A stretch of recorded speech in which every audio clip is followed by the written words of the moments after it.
ओम वास्तुपुरुषाय नमो नमः।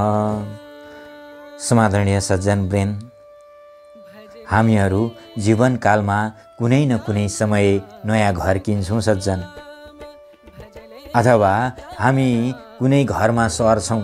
त्यो घरमा निवास गर्दै गर्दा हामी चाहन्छौँ कि हाम्रो जीवनमा सुख, शान्ति र समृद्धि आओस्, सफलताका बाटाहरू खुलुन्। हेर्नुहोस्, यो पृथ्वीमा हामी निवास गर्दै गर्दा यत्र तत्र सर्वत्र हामी हिँड्दै गर्दा यो नकारात्मक ऊर्जाले हामीलाई आक्रमण गरिरहेको हुन्छ सज्जन। हामी कुनै न कुनै समय त्यस्तो तनावग्रस्त पनि भएका हुन्छौँ। घरमा आउँदै गर्दा हामीलाई त्यो नकारात्मक ऊर्जा हटेर जाओस्, अब हामीलाई शान्ति प्राप्त होस्, हाम्रो मन पनि शान्त होस् भन्ने हामी चाहन्छौँ सज्जन। त्यो घर शान्त वातावरणमा होस्, त्यो घरमा आउँदा तनावमुक्त भइयोस् भन्ने हामी चाहन्छौँ। यस्तो घर कसरी विकास गर्ने?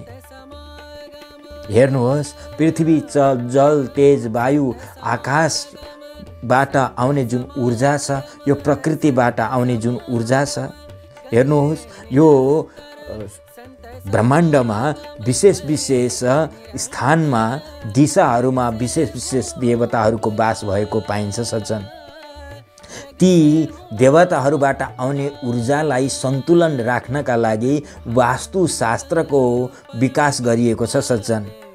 वैदिक परम्परादेखि चल्दै आएको वास्तुशास्त्र, यही वास्तुशास्त्रमा रहेर आजको भिडियोमा हामी यसका नियम र शास्त्रीय प्रमाणहरूको बारेमा विशेष चर्चा गर्न गइरहेका छौँ सज्जन।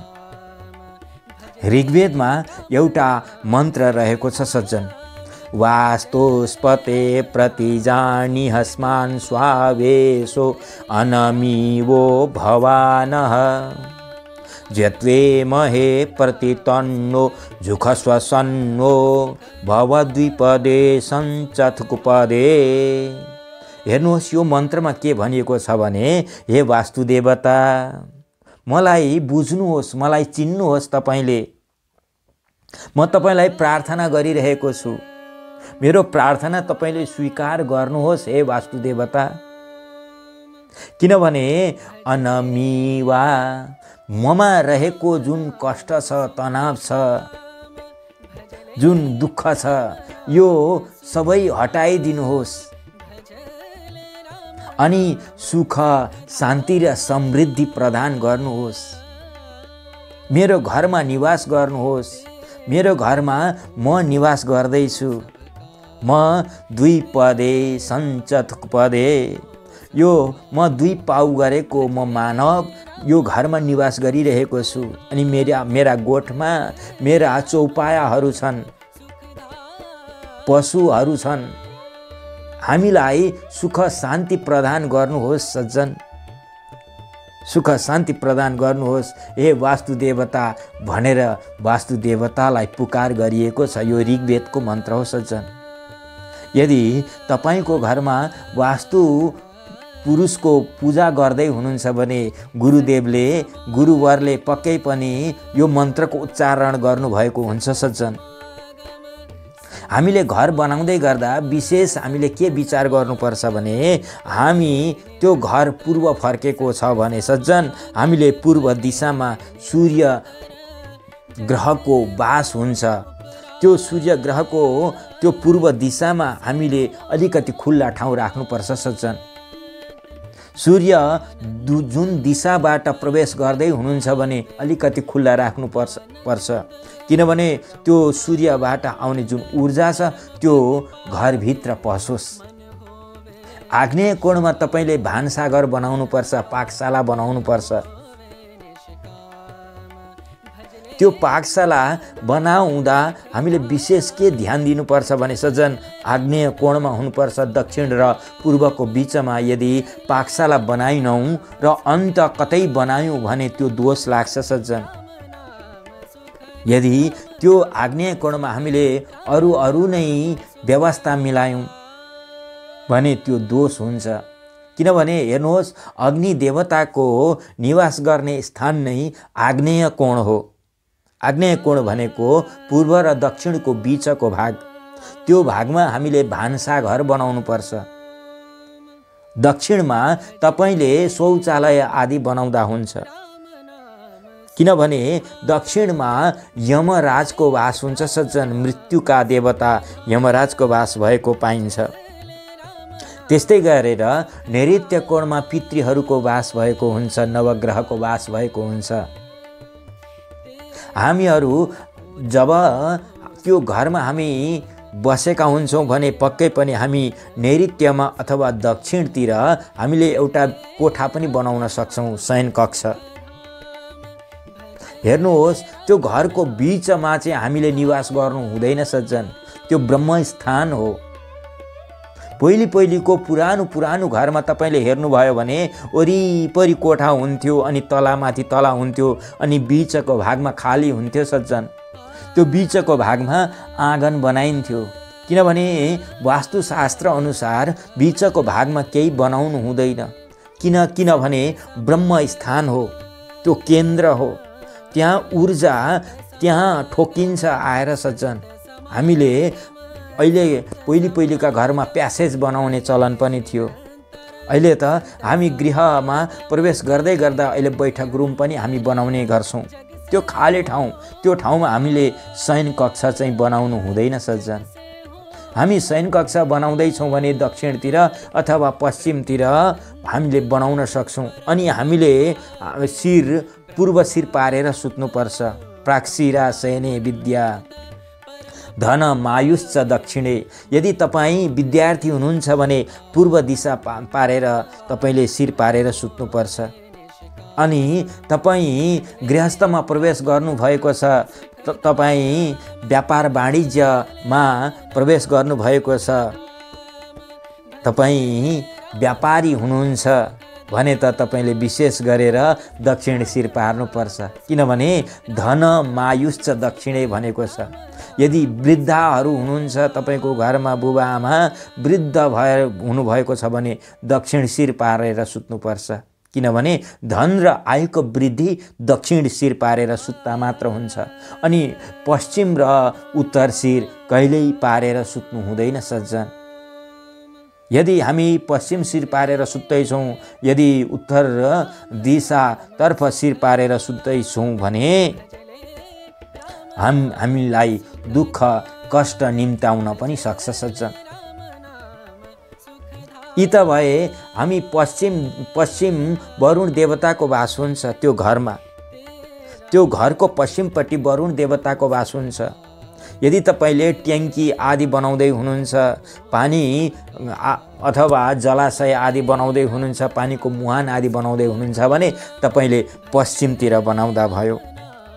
अनि तपाईले वायव्य कोणमा तपाईले यदि हेर्नुहोस्, तपाईले ग्यासका ट्याङ्कीहरू पनि त राख्छौँ नि हामीले, होइन? अथवा कुनै होटल व्यापार बिजनेस गर्नका लागि हामीले कुनै त्यस्तो व्यवस्था मिलाउँदैछौँ भने ग्यास आदि सिलिन्डर आदि वायु आदि हामीले वायव्य कोणमा उत्तर र पश्चिमको बीचमा राख्नुपर्छ, किनभने उहाँको दिशा हो, पवनको दिशा नै वायव्य कोण हो सज्जन।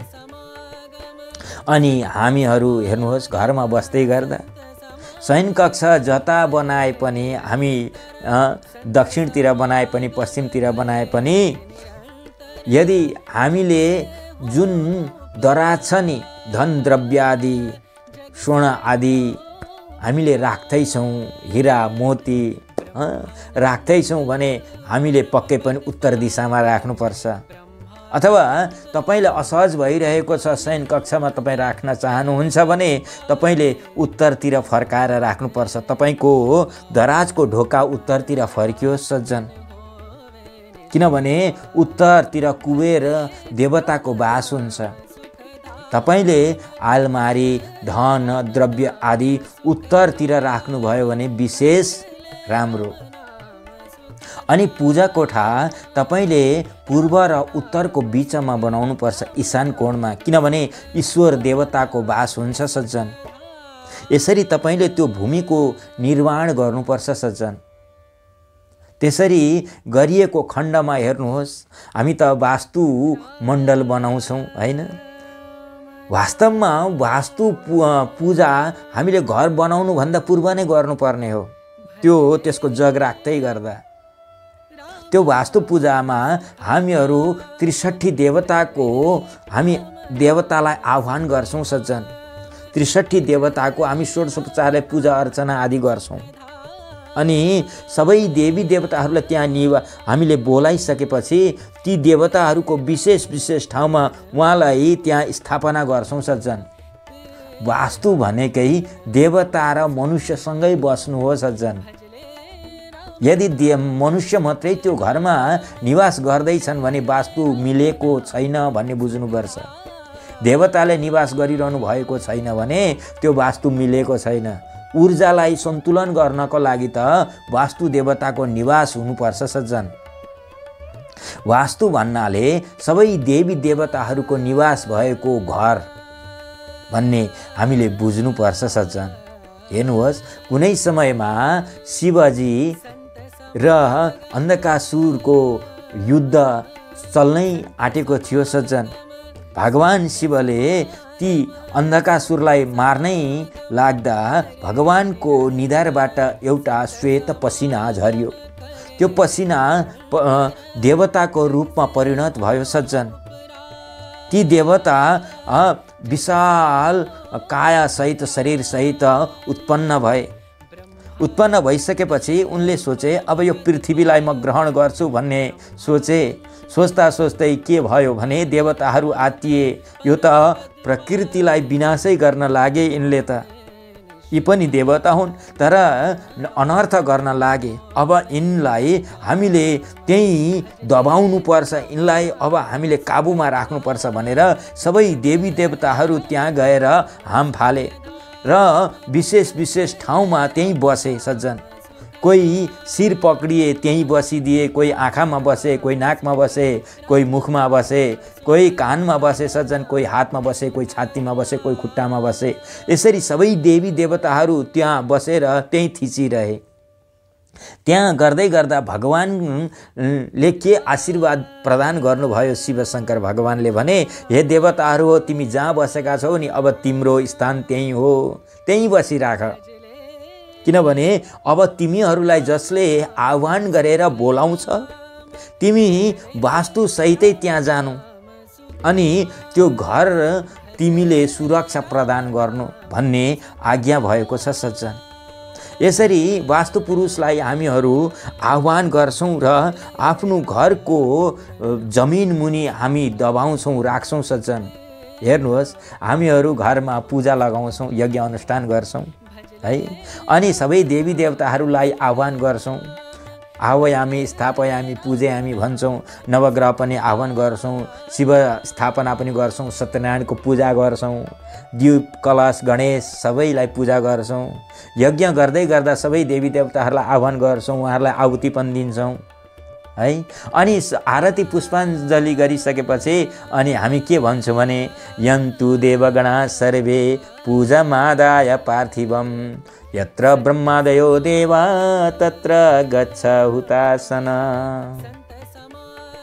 तपाईँ जहाँबाट आउनुभएको त्यहीँ जानुहोस्, मेरो इष्टकामना पुरा गर्नुहोस् अनि मैले बोलाएको बेलामा फेरि आउनुहोस्। गच्छ गच्छ सुरश्रेष्ठ स्वस्थाने स्वस्तिरो भव भनेर हामी कामना गर्छौँ र उहाँलाई पठाउँछौँ सज्जन देवी देवताहरूलाई। फेरि म कुनै दिन बोलाउँला अनि फेरि आउनुहोला र मेरो इष्टकामना पुरा गरिदिनु होला भनेर हामीले उहाँलाई फेरि पठाउँछौँ सज्जन। तर वास्तु पूजा गर्दै गर्दा हामी बोलाउँछौँ तर पठाउँदैनौँ। भगवान ती देवी देवताहरूलाई सबैलाई त्यही हामी जहाँ पूजा गर्छौँ नि अनि त्यहाँ खाल्डो खनेर त्यहीँ राख्छौँ सज्जन। विशेष विशेष जस्तै वास्तु एउटा मण्डल चक्र बनाएका हुन्छौँ अनि पूर्वपट्टि रहेको कलश, पश्चिमपट्टि उत्तर र दक्षिणपट्टि रहेका कलश, बिचमा रहेको कलशलाई सबै पाँचै दिशामा हामी प्रतिस्थापन गर्छौँ सज्जन। त्यहाँ खाल्डो खनेर राख्छौँ। अथवा घर बनाइसकेका छौँ भने बिचको कलश अगाडि पूर्वमा राख्ने चलन छ सज्जन। अनि घर बनाउन शुभारम्भ गरेका छौँ भने 5वटै कलश एउटा घरको बिचमा अनि 4वटा अनि चार कुनामा लगाउने चलन छ सज्जन। जसरी वास्तु पूजा गरिन्छ त्यही विशेष दिशामा त्यो घरमा राख्ने चलन छ। वास्तुको हामीले आरती पुष्पाञ्जली गरिसकेपछि कहिल्यै पनि हामी गच्छ सुरश्रेष्ठ गर्दैनौँ, पठाउँदैनौँ, किनभने भगवानसँगै हामीले निवास गर्नु छ नि त। भगवान योले अब यो प्रकृतिबाट आउने ऊर्जालाई सामना गर्नुहुन्छ नि त, हैन। हामी त्यो घरमा बस्दै गर्दा प्रकृतिबाट कस्ता ऊर्जाहरू आइरहेका हुन्छन्, त्यो ऊर्जालाई कसरी सामना गर्ने त भन्दा देवताहरूको सहाराले हामीले त्यो ऊर्जालाई, नकारात्मक ऊर्जालाई हामीले सकारात्मक पार्ने एउटा विधान हो सज्जन। त्यसैको लागि हामी वास्तुशास्त्रको हामी विधिवत रूपले पूजा अर्चना गर्छौँ। वास्तुशास्त्रलाई मानेर हामी जीवनयापन गर्छौँ सज्जन। हेर्नुहोस्, वास्तु भनेकै देवता र हामीसँगै बस्नु हो। यदि हामीले पूजा कोठा पनि हामीले सही ठाउँमा बनाएका छैनौँ, पूजा कोठाको दिशा हुन्छ ईशान कोण, पूर्व र उत्तरको बिचमा। यदि पूर्व र उत्तरको बिचमा हामीले पूजा कोठा बनाएका छैनौँ, व्यवस्थित बनाएका छैनौँ भने पक्कै पनि सज्जन त्यो हामीलाई त्यो जुन पाउनुपर्ने ऊर्जा हो त्यो हामी पाउँदैनौँ।